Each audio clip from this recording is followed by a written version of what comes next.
Princess Zara Velthari stood at the tall window of her father's palace, looking out at the purple sky of Kirion Prime. The crystal towers of the city stretched up into the clouds, and flying ships moved between them like silver birds. Everything looked perfect, but Zara felt sick inside. "You will marry General Crix next month," her father had told her that morning. "This marriage will make our empire stronger." Zara had seen General Crix many times. He was old, mean, and loved to hurt people. The thought of spending her life with him made her want to scream. But no one ever said no to Emperor Thane Velthari, not even his own daughter. The Kirion people believed they were better than everyone else in the galaxy. They had the best technology, the strongest ships, and special powers that let them read minds. Zara had been taught since childhood that other races were weak and stupid. She had never questioned this until now. That night, Zara made a choice that would change everything. She put on her flying suit and walked to the palace's ship bay. Her personal starship, the Silver Dawn, waited there like a sleeping beast. It was small but fast, with engines that could travel between stars. The guards at the bay knew her well. "Going for a night flight, Princess?" one asked. "Just a short trip," Zara lied. Her heart was beating fast, but she kept her face calm. She climbed into the ship and started the engines. The Silver Dawn lifted off smoothly, flying up through the palace's energy shield and into space. As soon as she was clear of the planet, Zara pushed the engines to full power. She had no real plan. She just wanted to get as far away as possible. Her ship's computer had maps of thousands of worlds. Most were marked as primitive or worthless. Perfect. Her father would never think to look for her on a world like that. Zara picked a small blue planet called Earth. The computer said it was home to a young species that had barely learned to fly between their own moons. They would be so amazed by her advanced technology that they would treat her like a goddess. At least that's what she thought. But as the Silver Dawn jumped through space toward Earth, something went wrong. Red warning lights began flashing all over the control panel. The ship shook and made terrible grinding noises. "Warning, navigation system failure," the computer announced in its calm voice. "Engine control compromised. Recommend immediate landing." Zara's hands flew over the controls, but nothing worked right. Her father must have put secret programs in her ship to bring her home if she tried to run away. But instead of taking her back to Kirion Prime, the damaged systems were pulling her toward Earth. The planet grew larger and larger in her front window. She could see blue oceans and green lands covered with white clouds. It looked peaceful and beautiful. Nothing like the dark, crowded worlds the Kirion usually conquered. "Emergency landing protocol activated," the computer said. "Brace for impact." The Silver Dawn screamed through Earth's atmosphere like a falling star. Zara was thrown around in her seat as the ship bounced off air pockets and spun out of control. She could see forests and mountains rushing up toward her. The ship hit the ground hard, tearing through tall pine trees and digging a long groove in the forest floor, before finally stopping against a big rock. Smoke poured from the broken engines. Warning alarms wailed until the power died and everything went quiet. Zara's head hurt and her left arm felt wrong.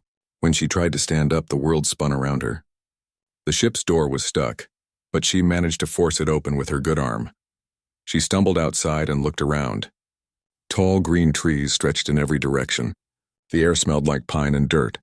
Nothing like the recycled air of Kirion ships and cities. Birds were singing somewhere in the distance. She had never heard sounds like that before. "Hello," she called out in the Kirion language. "I am Princess Zara Velthari of the Kirion Empire. Come to me immediately." Only the wind answered her. She tried again in the common trade language that most space-traveling species knew. "Humans of this world, your princess has arrived. Come and serve me." Still nothing. How dare these primitive creatures ignore her? Did they not understand who she was? Zara tried to walk, but her legs felt weak and shaky. She leaned against a tree and looked back at her ship.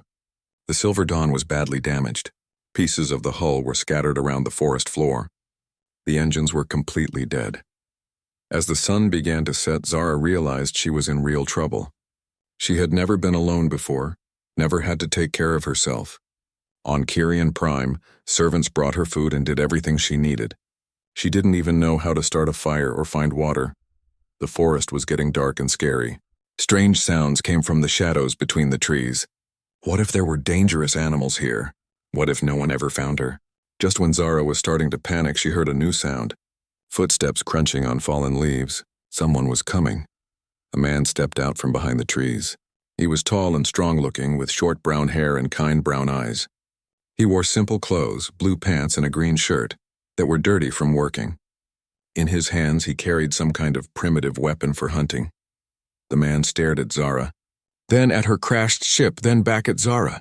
His mouth hung open like he couldn't believe what he was seeing. "Well, I'll be damned," he said in a language Zara's translation device could understand. "Are you okay, miss? That's one hell of a crash you had there." Zara pulled herself up to her full height, trying to look royal and important even though she was hurt and scared. "I am Princess Zara Velthari," she announced. "You will take me to your leaders immediately. I require food, shelter, and medical attention.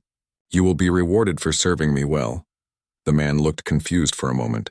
Then he did something that no one had ever done to Zara before in her whole life. He laughed. "Princess, huh?" he said with a smile. "Well, Your Highness, I'm Jake Thompson, and this is Montana. We don't have much use for royalty around here, but you look like you need help. Can you walk?"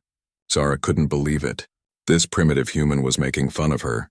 Didn't he understand that she was from a superior race? Didn't he know she could destroy his entire planet with one message to her father's fleet?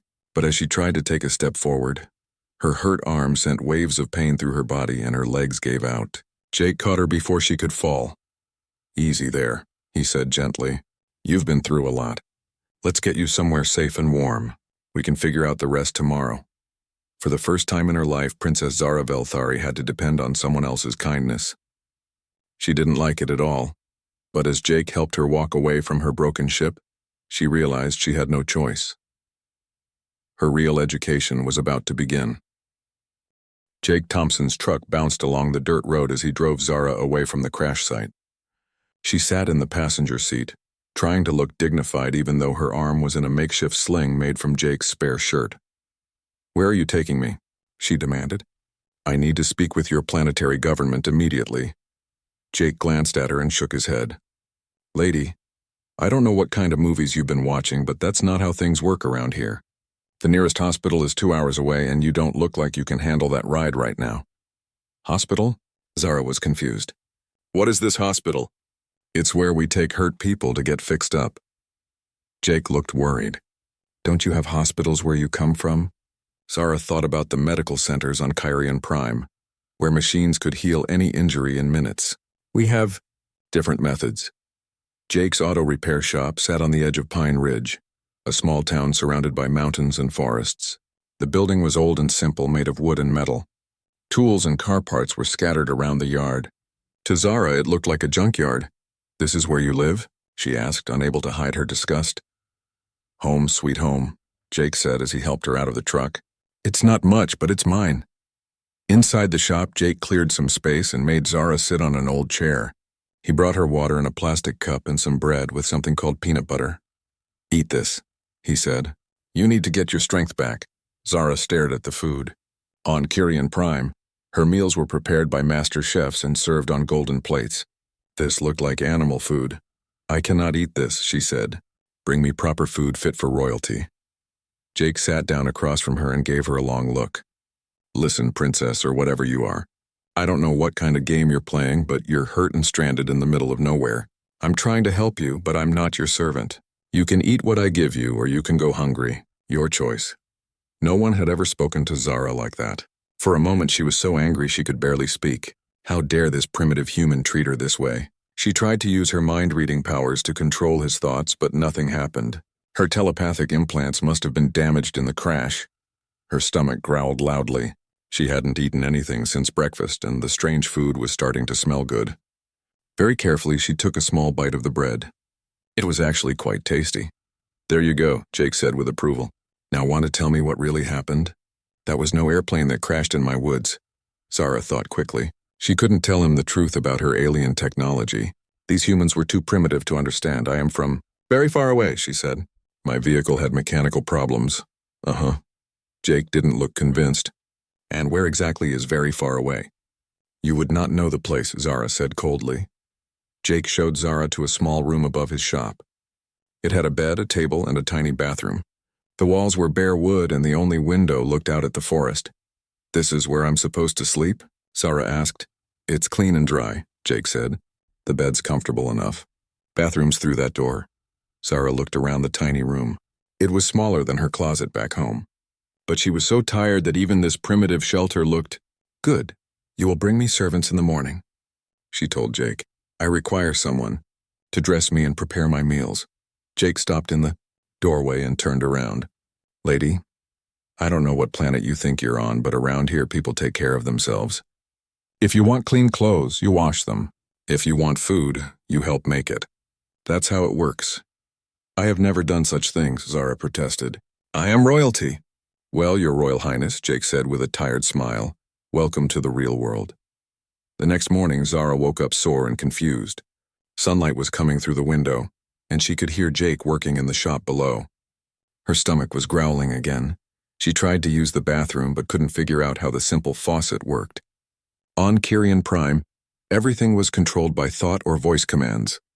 These primitive manual controls made no sense. Finally, she managed to get some water and splash her face. She looked at herself in the small mirror and was shocked. Her perfect hair was messy, her expensive clothes were torn and dirty, and she had a bruise on her cheek. Jake, she called out. I require assistance. Jake appeared at the bottom of the stairs. What's wrong?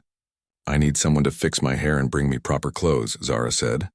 There's a brush on the table, Jake pointed out. And those are the only clothes you've got until we can get you some more. I don't know how to use a brush, Zara admitted. Jake stared at her for a long moment. You don't know how to brush your own hair? Zara felt her face turn red. On my world, servants do such things. Jake shook his head and came upstairs. Very patiently, he showed her how to brush her hair and braid it so it wouldn't get in her way. His hands were gentle but rough from years of working with tools. There, he said when he was finished. Now come downstairs. Breakfast is ready, and then you're going to help me in the shop. Help you? Zara was horrified. I cannot do manual labor. I am a princess. You're a person who needs a place to stay, Jake said firmly. And around here everyone earns their keep. You help me, I help you. Fair deal. Zara wanted to argue, but she was hungry and had nowhere else to go. Downstairs, Jake had made eggs and toast. It smelled wonderful, much better than the fancy meals she was used to. This is actually quite good, she admitted after taking a few bites. Thanks, Jake said. My mom taught me to cook before she died. Something in his voice made Zara look up. She saw sadness in his eyes that he tried to hide. What happened to her? Zara asked. Cancer, Jake said quietly. I came back from the war to take care of her. Spent her last 2 years right here in this shop, trying to keep her comfortable. Zara didn't know what to say. On Kyrian Prime, death from disease was almost unknown. Their advanced medical technology could cure almost anything. The war? She asked. Afghanistan, Jake explained. I was a combat engineer. Fixed things that got blown up, built things that needed building. Came home when Mom got sick. Zara realized she knew almost nothing about this human's life or about human life in general. They seemed to face hardships that the Kyrian never had to deal with. After breakfast, Jake led her into the shop. Cars in various states of repair filled the space. Tools hung on the walls in neat rows. Everything was organized and clean, even though it was clearly a place where hard work happened. Your job today is to sort these bolts, Jake said, pointing to a large box of mixed metal pieces. Put the same sizes together. Think you can handle that? Zara looked at the dirty metal pieces and wrinkled her nose. This is beneath me. Nothing honest work is beneath anyone, Jake said. You want to eat tonight, you work today. For the first hour, Zara barely touched the bolts. She was afraid of getting her hands dirty and kept complaining about how menial the task was. But Jake ignored her complaints and went about his own work, fixing a truck engine. Gradually, Zara began to sort the bolts. At first, she worked very slowly, trying to avoid getting dirty. But as time went on, she found herself getting interested in the task. There was something satisfying about bringing order to chaos, about putting things where they belonged. Not bad, Jake said when he checked her work at lunchtime. You've got good hands for detail work. Zara felt a strange warm feeling at his praise. No one had ever complimented her work before because she'd never actually worked. That afternoon, a woman came into the shop. She was older, with gray hair and a kind smile. She looked at Zara with curious eyes. Jake, who's your friend? She asked. This is Zara, Jake said. She's visiting from out of town. Had some car trouble. Well, hello there, dear, the woman said to Zara. I'm Betty Lou from the diner down the road. Haven't seen you around before. Zara didn't know how to respond. She had never been spoken to so casually by a common person. She's from pretty far away, Jake explained. Still getting used to how we do things here. Betty Lou nodded knowingly. Foreign, huh? Well, honey, if you need anything, you just ask. We take care of each other in Pine Ridge.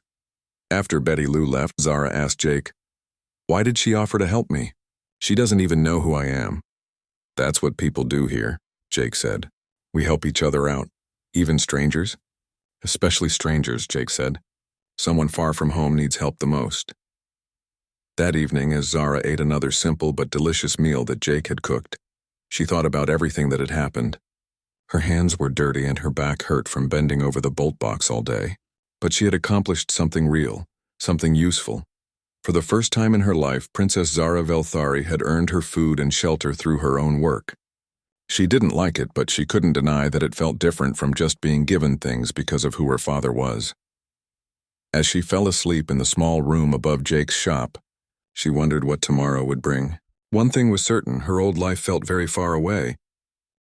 3 weeks had passed since Zara crashed in the Montana forest. Her hands were no longer soft and clean like a princess's should be. They had small cuts from working with tools and calluses from lifting heavy parts. But she was getting stronger every day.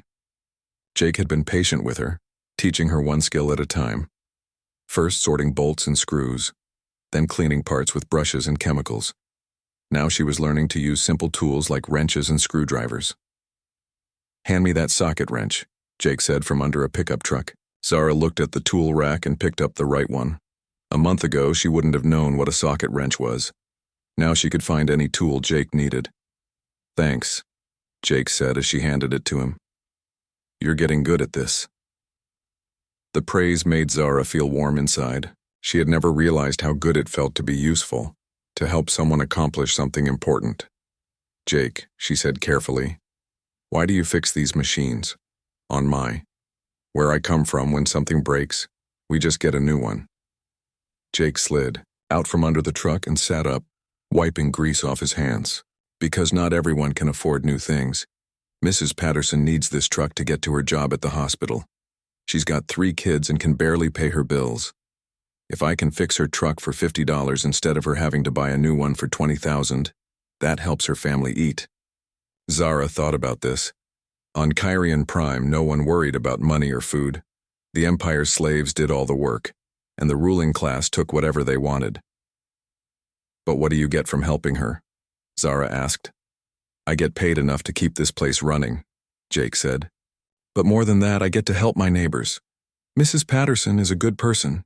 She deserves to have reliable transportation. That afternoon, a man came into the shop with a small boy. The man looked worried, and the boy was crying. Jake, I hate to bother you, the man said, but my car won't start and I need to get Tommy to the doctor. His fever's getting worse. Let me take a look, Jake said immediately. He grabbed his tools and followed the man outside. Zara watched through the window as Jake opened the car's hood. After a few minutes, he did something to the engine and told the man to try starting it. The car roared to life. What do I owe you? The man asked. Nothing, Jake said. Just get that boy to the doctor. Jake, I can't let you work for free. You can pay me next week when Tommy's feeling better, Jake said firmly. Go on, get out of here. After they left, Zara asked Jake, why didn't you make him pay? He said he would give you money. Because his kid is sick, Jake said simply. Money can wait when someone needs help. Zara was confused. But what if he doesn't come back to pay you? Jake shrugged. Then he doesn't, but I bet he will. Most people are honest when you treat them with respect. This was completely different from how things worked in the Kyrian Empire. There, no one helped anyone without getting something in return. The idea that Jake would work for free, trusting that he would eventually be paid, seemed impossible. That evening, Jake took Zara to Betty Lou's diner for dinner. It was the first time she had been around other people since her crash.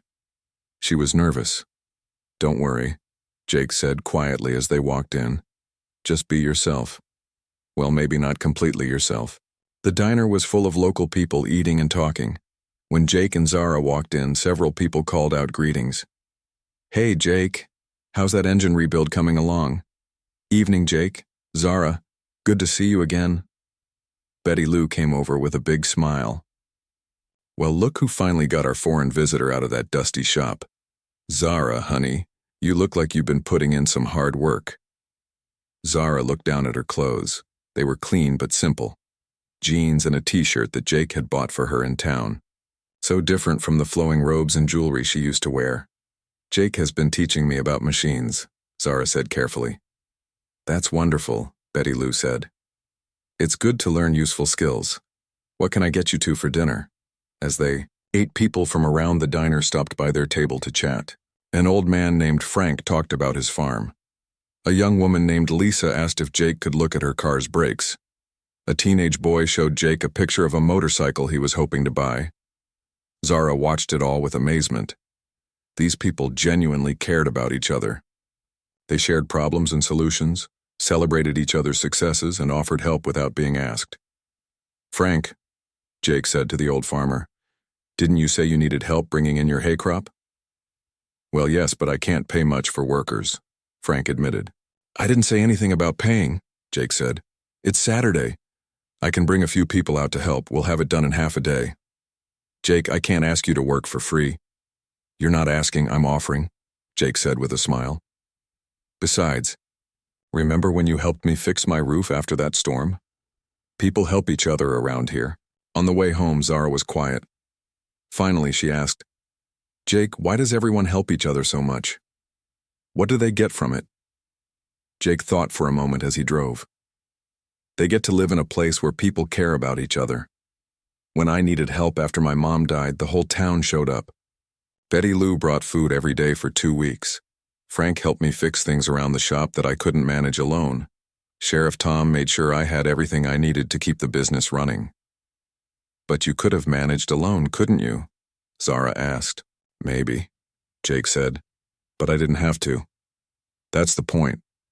Life's hard enough without trying to do everything by yourself. The next day was Saturday, and Jake was true to his word. He, Zara, and 5 other people from town drove out to Frank's farm. The work was hot and difficult, loading heavy bales of hay onto trucks. But everyone worked together, joking and talking as they labored. Zara had never done farm work before, but she discovered she was stronger than she looked. Her Kirion heritage gave her enhanced physical abilities that the humans didn't have. She could lift heavier loads and work longer without getting tired. Zara, you're a powerhouse, and Frank said with admiration. Where did you learn to work so hard? Jake taught me, Zara said, and realized it was true. Not just the physical skills, but the idea that work was something to be proud of. During a break, Zara sat in the shade with Lisa, the young woman from the diner. You know, Lisa said, when Jake first brought you around, I thought you seemed kind of, stuck up. But you're really nice once people get to know you. Zara felt embarrassed. I was, adjusting to being here. Everything was very different from where I grew up. Where are you from anyway? Lisa asked. Jake just says far away, but your accent is really unique. Zara thought quickly. A small country in Eastern Europe, very isolated. We didn't have much contact with the outside world. That explains it, Lisa nodded. Must be quite a change, coming to small-town Montana. That evening, after all the hay was loaded and everyone had shared a big dinner that Frank's wife cooked, Zara and Jake drove home as the sun was setting. I understand now, Zara said quietly. Understand what? Jake asked. Why you help people. It's not because you expect something back. It's because when everyone helps everyone, the whole community becomes stronger. Jake smiled. Took you long enough to figure that out. Zara was quiet for a while, then said, Jake, can I tell you something about where I really come from? Jake glanced at her. Only if you want to. Zara took a deep breath. I'm not from Eastern Europe. I'm from very far away. Farther than you can imagine. My people, we don't help each other the way you do here. We believe in taking what we want from those who are weaker. I was taught that caring about others was a sign of weakness. And now? Jake asked. Now I think my people are wrong, Zara said. The humans in this town are stronger than any Kirion warrior I've ever known. Not because they can fight, but because they choose to build instead of destroy. They choose to help instead of hurt. Jake pulled the truck over to the side of the road and turned to look at her. Kirian. Zara realized she had said too much, but looking into Jake's honest brown eyes, she couldn't lie anymore. That's what my people are called, she said softly. We come from the stars, Jake. That wasn't a car that crashed in your forest. It was a spaceship. Jake was quiet for a long time. Then he said, I kind of figured it wasn't a normal crash. The metal was like nothing I'd ever seen, and some of those components. They looked way too advanced for anything we have on Earth. You're not surprised? Zara asked. Surprised, yes, but not shocked, Jake said. I've seen a lot of strange things in my life. The important thing isn't where you come from. It's who you choose to be. Zara felt tears in her eyes. She had expected Jake to be afraid or angry that she had lied to him. Instead, he was offering her the same acceptance he gave everyone else. My father will come looking for me eventually, she said. When he does, this town could be in danger. The Kirian Empire doesn't negotiate with primitive species. They conquer them. Jake started the truck again and pulled back onto the road. Then we'll deal with that when it happens. For now, you're part of this community, and we take care of our own. As they drove home under the star-filled Montana sky, Zara realized something had changed inside her. She no longer thought of herself as Princess Zara Velthari of the Kirian Empire. She was just Zara, Jake's helper, member of the Pine Ridge community. And for the first time in her life, she was truly happy. 2 months after the crash, Zara was working alone in the shop when she accidentally knocked over a box of Jake's tools. As she bent to pick them up, her hand touched something smooth and warm.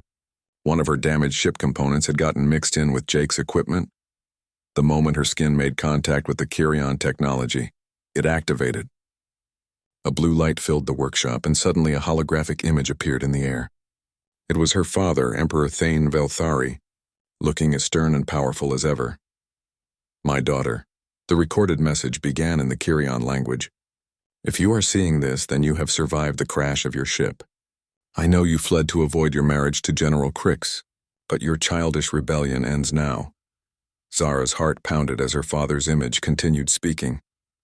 I have dispatched a recovery fleet led by General Crix himself. They will arrive at your location soon. You will return home immediately and fulfill your duties as a princess of the Kirian Empire. Any primitive beings who have interfered with you will be dealt with accordingly. The hologram flickered and died, leaving Zara standing alone in the sudden silence. She heard footsteps behind her and turned to see Jake standing in the doorway, his face pale. How much of that did you understand? She asked quietly. Enough, Jake said, walking closer. Your father is sending ships to get you, and he's planning to hurt anyone who helped you. Zara nodded, unable to speak. Jake had heard her real name, her title, everything. Now he knew that she wasn't just an alien refugee. She was royalty from an empire that conquered other worlds. So you really are a princess, Jake said, sitting down heavily on a work stool. An alien princess whose daddy is coming to collect her. Jake, I can explain. Explain what? Jake's voice was harder than she had ever heard it. That you've been lying to me this whole time? That you're not some lost stranger who needed help but royalty slumming it with the primitives? The words hit Zara like physical blows. She had known this moment would come eventually, but she wasn't prepared for how much Jake's anger would hurt. It wasn't like that, she said desperately. At first, yes, I thought I was better than humans, but you taught me. I taught you. Jake stood up and began pacing around the workshop. What did I teach you, princess? How to fool people. How to make them care about you while you're planning to leave. I'm not planning to leave, Zara shouted. I don't want to go back. But you will, won't you? Jake said quietly. When your father's ships arrive, you'll go back to your palace and your servants and your arranged marriage.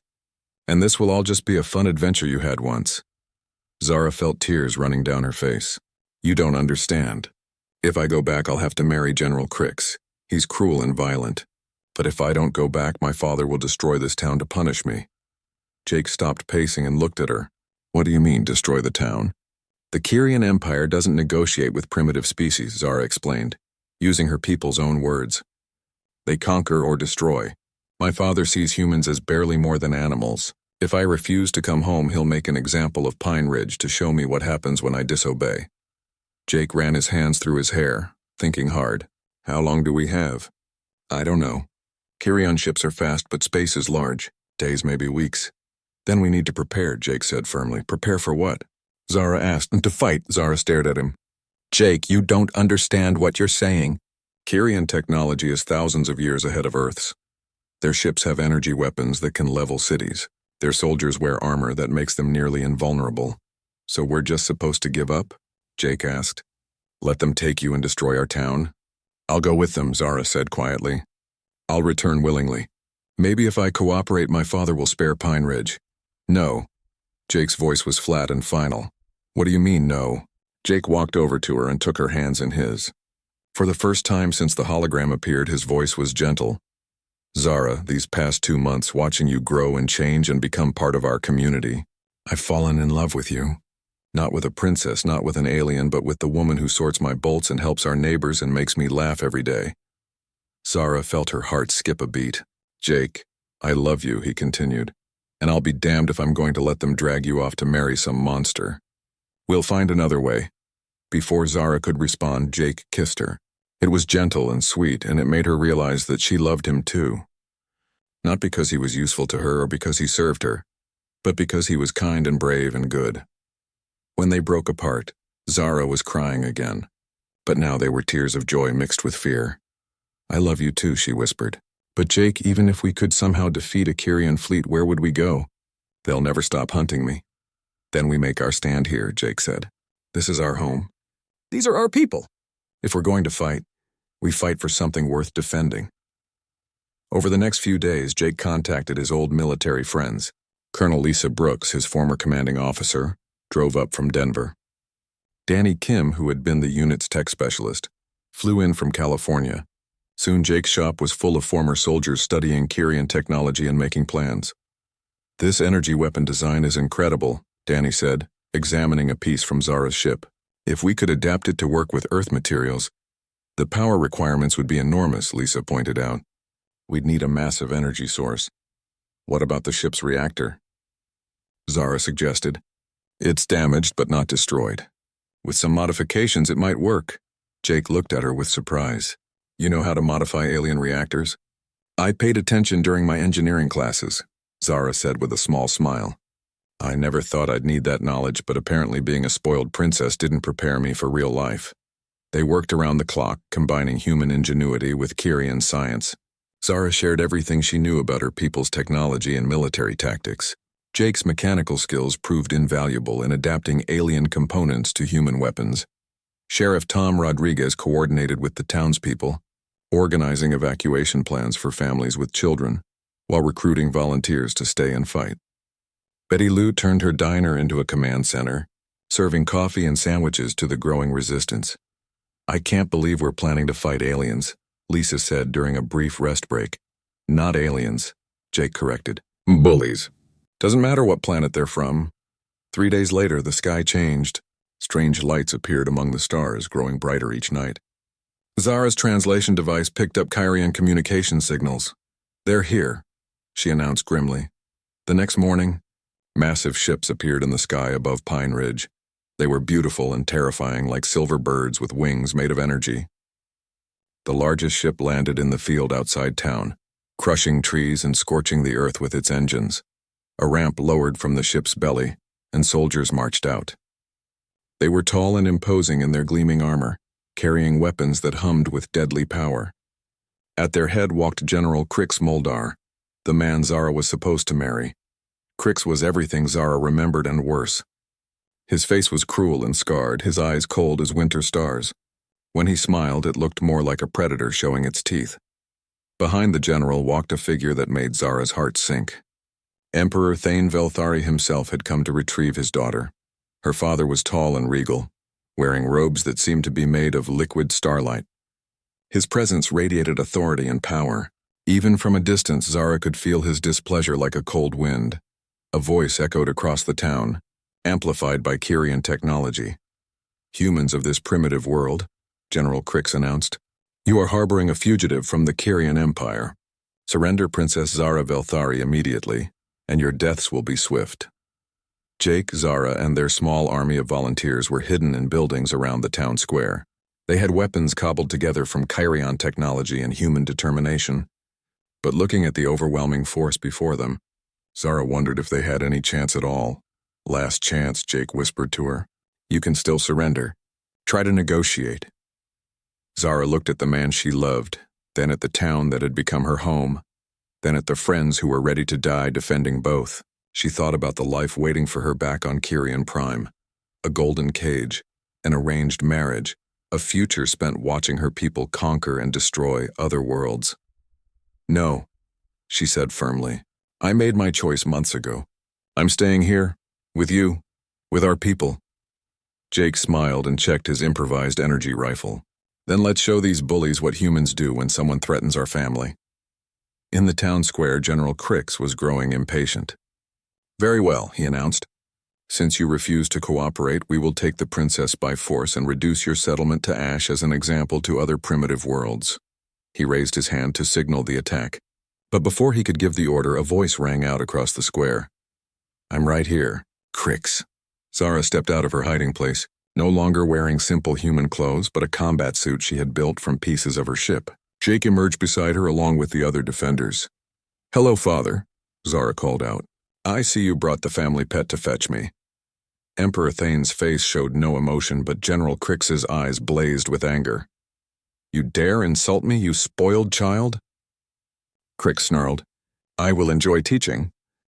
The first energy blast from General Crix's weapon barely missed Zara's head, scorching a tree behind her. She dove for cover as Jake and the other defenders opened fire with their improvised weapons. The Kyrion soldiers were shocked when the humans' weapons actually worked against their armor. Danny Kim's modifications had successfully adapted Kyrion energy technology, and the improvised rifles hit with surprising power. "Impossible," Crix shouted as one of his soldiers fell. "These primitives don't have the knowledge to create such weapons." "They do now," Zara called back, firing her own weapon with deadly accuracy. Her Kyrion training made her a formidable opponent, but now she was fighting for freedom instead of conquest. Jake rolled behind a car and reloaded his rifle. The weapon was hot in his hands and the energy cells wouldn't last long, but it felt good to fight back against these arrogant invaders. "Betty Lou, how are those evacuations going?" He spoke into his radio. "Last of the families just made it to the caves," came the reply. "Everyone who's staying chose to stay. We're all in this together, honey." Sheriff Tom and his volunteers had taken positions on the rooftops using hunting rifles modified with Kyrion power cells. They couldn't penetrate Kyrion armor directly, but they could distract and harass the invaders. The battle was fierce but brief. The Kyrion soldiers were used to fighting enemies who surrendered quickly when faced with superior technology. They weren't prepared for humans who fought back with their own weapons and refused to give up. Within an hour, half of Crix's ground forces were down. The general himself was wounded, his perfect armor cracked and smoking. "Enough," Emperor Thane's voice boomed across the battlefield. "Cease this foolishness immediately." The shooting stopped. Thane stepped forward, his robes billowing in the wind. Even wounded and desperate, his presence commanded attention. "Zara," he said, his voice carrying easily across the square. "You have made your point. Come home now and I will spare these creatures." Zara emerged from cover, her weapon still ready. "They're not creatures, father. They're people. Good people who taught me what you never could." "And what is that, my daughter?" "That true strength comes from choosing to protect others, not from dominating them. That love is something you earn through kindness, not something you take by force." Thane looked around at the humans who had fought so bravely against overwhelming odds. His expression was thoughtful.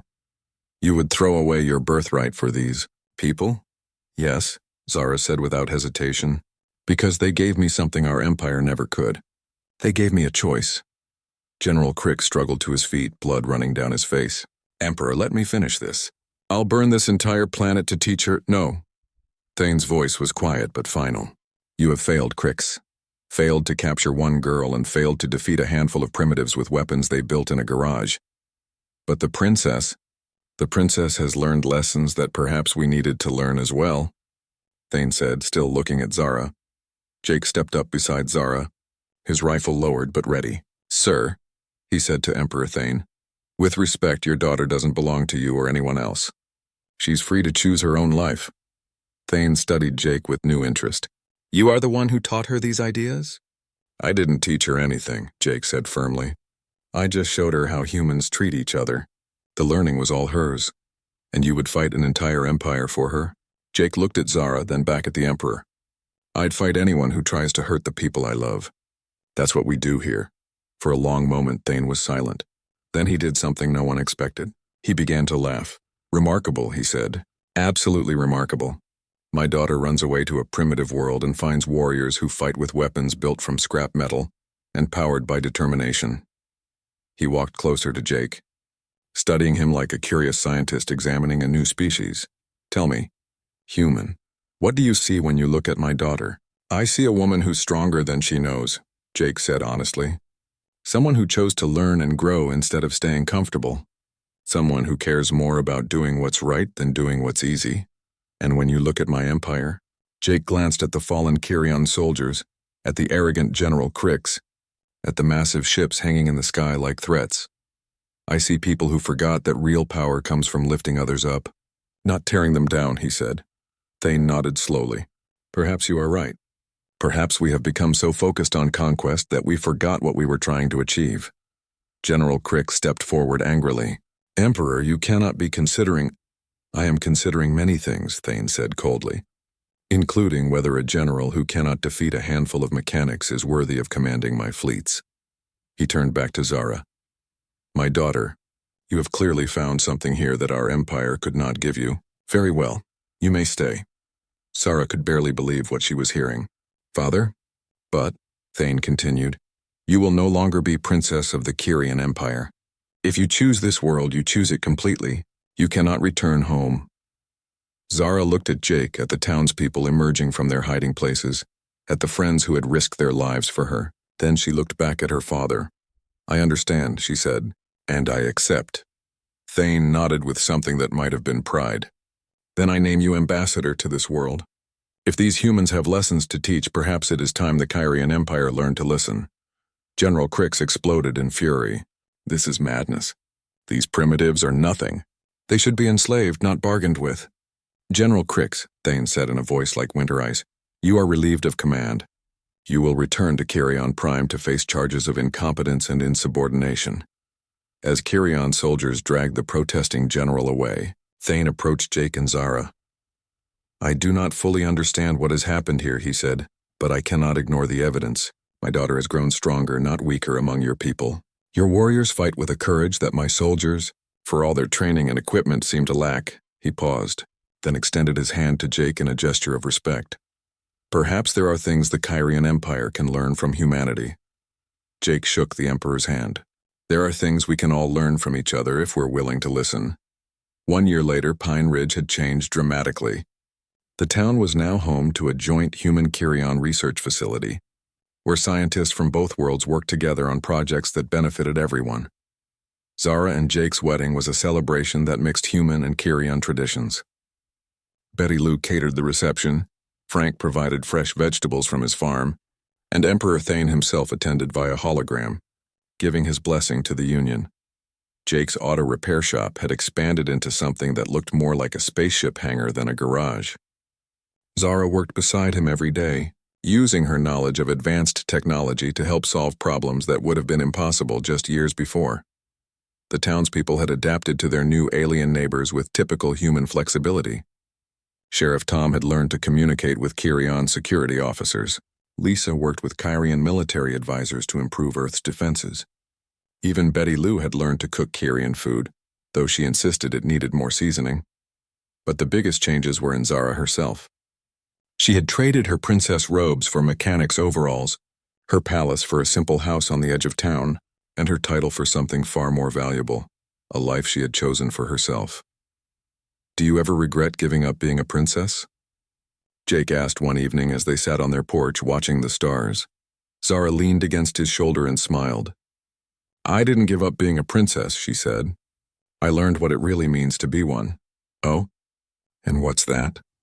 A real princess protects her people, Zara said. She serves them, not the other way around. She makes sure everyone in her kingdom is safe and happy and free to choose their own path. Jake kissed the top of her head. Then you're the best princess I know. Above them, human and Kyrian ships moved peacefully between the stars, carrying not weapons of conquest but tools of exploration and friendship. The galaxy was a little bit smaller than it had been before, and a lot more hopeful. In the end, it hadn't been advanced technology or military might that changed the course of two civilizations. It had been something much more powerful. One spoiled alien princess learning that love, freely given and earned through kindness, was stronger than any empire. And in a small town in Montana, surrounded by mountains and forests and friends who had become family, Zara Velthari Thompson, former princess, current mechanic, and full-time human, had found everything she had never known she was looking for. The greatest lesson wasn't one that Jake taught her, but one she learned by living among humans, that the strongest people are those who choose to lift others up, and that real power comes from the freedom to choose love over fear, service over domination, and hope over despair. It was a very human lesson, and it had changed the galaxy forever.